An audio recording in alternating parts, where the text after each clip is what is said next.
ICT division এবং আমাদের industry এবং একাডেমিয়ার যারা নেতৃবৃন্দ আছেন তাদের সকলকে সাথে করে নিয়ে আমরা আইসিটি পরিবার জাতির পিতা বঙ্গবন্ধু শেখ মুজিবুর রহমানের প্রতি আমরা শ্রদ্ধা নিবেদন করে আমরা আমাদের এই জাতীয় দিবসের কার্যক্রম শুরু করছি। এবং আমাদের সকাল 10টায় আমাদের মহামান্য রাষ্ট্রপতি তিনি আনুষ্ঠানিকভাবে জাতীয় দিবসের কার্যক্রম শুভ উদ্বোধন করবেন। বিকাল 3টায় মাননীয় স্বরাষ্ট্রমন্ত্রী মহোদয়ের উপস্থিতিতে আমরা একটি জাতীয় সেমিনার করব এবং রাত 8টায় ডিজিটাল বাংলাদেশের যিনি আর্কিটেক্ট মাননীয় আইসিটি উপদেষ্টা বঙ্গবন্ধুর দৌহিত্র মাননীয় প্রধানমন্ত্রীর সুযোগ্য সন্তান জনাব সজীব ওয়াজেদ জয়, উনি ডিজিটাল বাংলাদেশের এগিয়ে যাওয়ার যে 12 বছর সেই পরিবর্তনের গল্পটি, এই অর্জনের গল্পটি আমাদের দেশবাসীর সামনে তুলে ধরবেন ওয়েবিনারের মাধ্যমে। সেখানে আমাদের ছাত্র ছাত্রী, শিক্ষক, গবেষক এবং প্রশাসনিক কর্মকর্তা সকলেই থাকবেন। মূলত আজকে আমরা বঙ্গবন্ধু শেখ মুজিবুর রহমানকে স্মরণ করছি, যার হাতেই আসলে স্বাধীন বাংলাদেশের আধুনিক তথ্য যোগাযোগ প্রযুক্তি খাতের ভিত্তিটি রচিত হয়েছিল। আপনি যদি খেয়াল করেন যে 1971 সালের 26শে মার্চ এই 32 নম্বরের এই ঐতিহাসিক বঙ্গবন্ধু ভবন থেকে উনি যখন গ্রেপ্তার হন, ঠিক গ্রেপ্তার হওয়ার আগ মুহূর্তে 26শে মার্চের প্রথম প্রহরে স্বাধীনতার যে ঘোষণাটি বঙ্গবন্ধু দিয়ে গিয়েছিলেন আনুষ্ঠানিকভাবে, সেটি কিন্তু ওয়্যারলেস প্রযুক্তির মাধ্যমে সারা বাংলাদেশে ছড়িয়ে দিয়েছিলেন এবং সদ্য স্বাধীন বাংলাদেশকে একটি সোনার বাংলাদেশে রূপান্তরিত করার জন্য বঙ্গবন্ধু কিন্তু বিজ্ঞান শিক্ষা সবচেয়ে বেশি গুরুত্ব দিয়েছিলেন এবং শিক্ষা নীতি প্রণয়নের জন্য ডক্টর কুদরতি খুতার মতো একজন বিজ্ঞানীকে দায়িত্ব দিয়েছিলেন।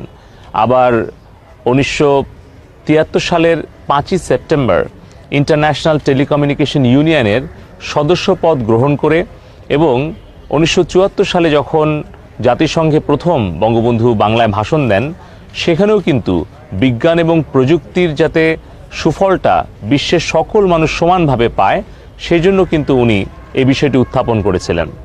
পাশাপাশি 1975 সালের 14ই জুন বাংলাদেশের ইতিহাসে প্রথমবারের মতো স্যাটেলাইটে যুক্ত করে বেতবুনিয়াতে ভূ উপগ্রহ উপকেন্দ্র স্থাপন করেছিলেন। বঙ্গবন্ধু চেয়েছিলেন বাংলাদেশকে একটি বিজ্ঞান এবং শিক্ষা নির্ভর সোনার বাংলাদেশে তৈরি করতে। আজকে বঙ্গবন্ধুর কন্যা জননেত্রী শেখ হাসিনা 2008 সালের আজকের এই 12ই ডিসেম্বরের দিনে নবম জাতীয় সংসদ নির্বাচনের আগে উনি কিন্তু যে রূপকল্পটি ঘোষণা করেছিলেন সেটি ছিল একটি দীর্ঘমেয়াদী রূপকল্প।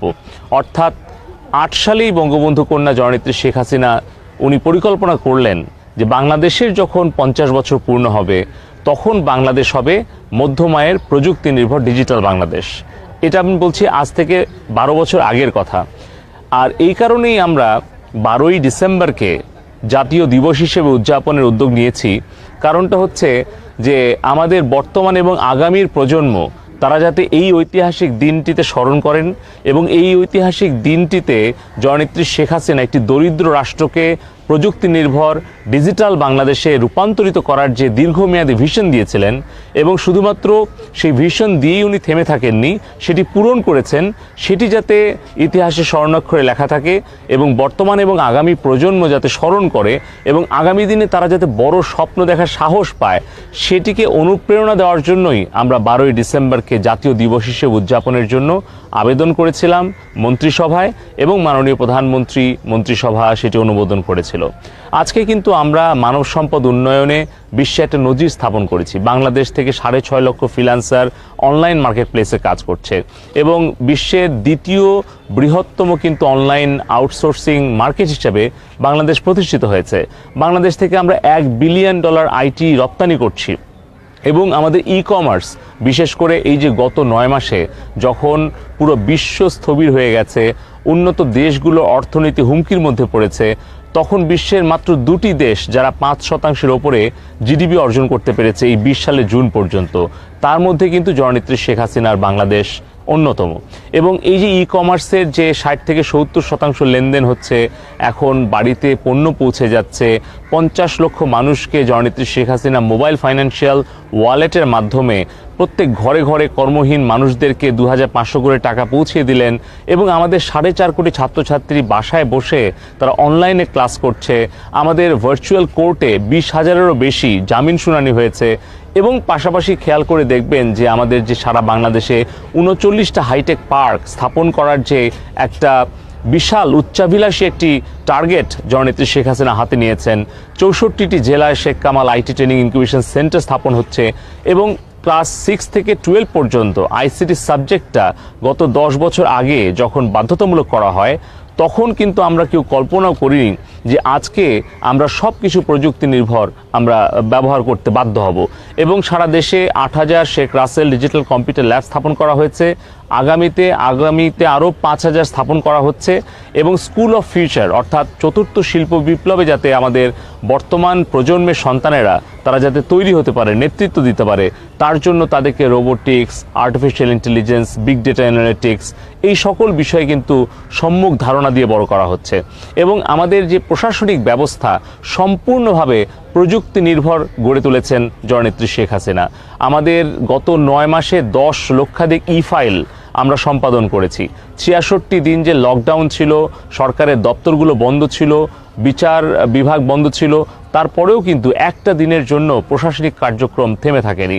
এবং আমাদের 1,33,00,000 ফাইল এই বিগত 12 বছরে আমরা সম্পাদন করতে পেরেছি।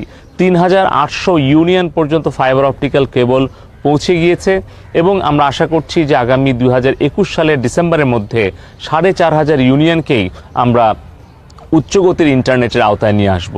এই যে এগিয়ে যাওয়ার যে সাফল্যের গল্পগুলো, এগুলো কিন্তু শুধুমাত্র আর সরকারের মধ্যে সীমাবদ্ধ নেই। এখন কিন্তু বিভিন্ন শ্রেণী পেশা, ধনী দরিদ্র, গ্রাম শহর প্রত্যেকটা মানুষ, দেশের 17 কোটি মানুষের ঘরে ঘরে আজকে ডিজিটাল বাংলাদেশ দিবস পালিত হচ্ছে। কারণ ডিজিটাল বাংলাদেশের এই সুফলটি 17 কোটি মানুষের কাছে জননেত্রী শেখ হাসিনা পৌঁছে দিয়েছেন। 333 এই নম্বরে ফোন করে জনগণ যেভাবে সরকারের প্রশাসনিক সেবা পাচ্ছে, অপরদিকে 109-এ ফোন করে শিশু এবং নারীরা সেবা পাচ্ছে। 16263 নম্বরে ফোন করে 4500 ডাক্তার তারা এই 9 মাস তারা কিন্তু টেলিমেডিসিন সার্ভিস দিয়েছে। আবার 999 যেটি 2017 সালের 12ই ডিসেম্বরে জয় ভাই উদ্বোধন করেছিলেন, সেখানে প্রায় 2.5 কোটি ফোন আমরা পেয়েছি এবং যেখান থেকে পুলিশ, ফায়ার সার্ভিস এবং অ্যাম্বুলেন্সের সেবাটা দেশের মানুষকে 24 ঘন্টা দেয়া হয়েছে। আজকে ডিজিটাল বাংলাদেশের প্রযুক্তির সেবা 17 কোটি মানুষকে জননেত্রী শেখ হাসিনা 24 ঘন্টা দিচ্ছেন। তো আমি আজকে বলবো যে সকলেই দেশবাসী আপনারা দোয়া করবেন, বঙ্গবন্ধুর আত্মার শান্তি কামনা করবেন এবং সকলে আমরা মাননীয় প্রধানমন্ত্রী জননেত্রী শেখ হাসিনার সুস্থতা এবং দীর্ঘায়ু দান করি এবং জনাব সজীব ওয়াজেদ জয়ের সুস্থতা এবং দীর্ঘায়ু দান করি, যেন আমাদের আগামীর প্রজন্মকে বিশ্বের একটি উন্নত দেশের নাগরিক হিসেবে গড়ে তোলার জন্য আমরা সকলে আত্মনিয়োগ করি এবং ইনশাআল্লাহ আমরা জননেত্রী শেখ হাসিনার নেতৃত্বে 21 সাল নাগাদ মধ্যমায়ের এবং 41 সাল নাগাদ একটি উন্নত বাংলাদেশ গড়ে তুলতে পারব। ধন্যবাদ।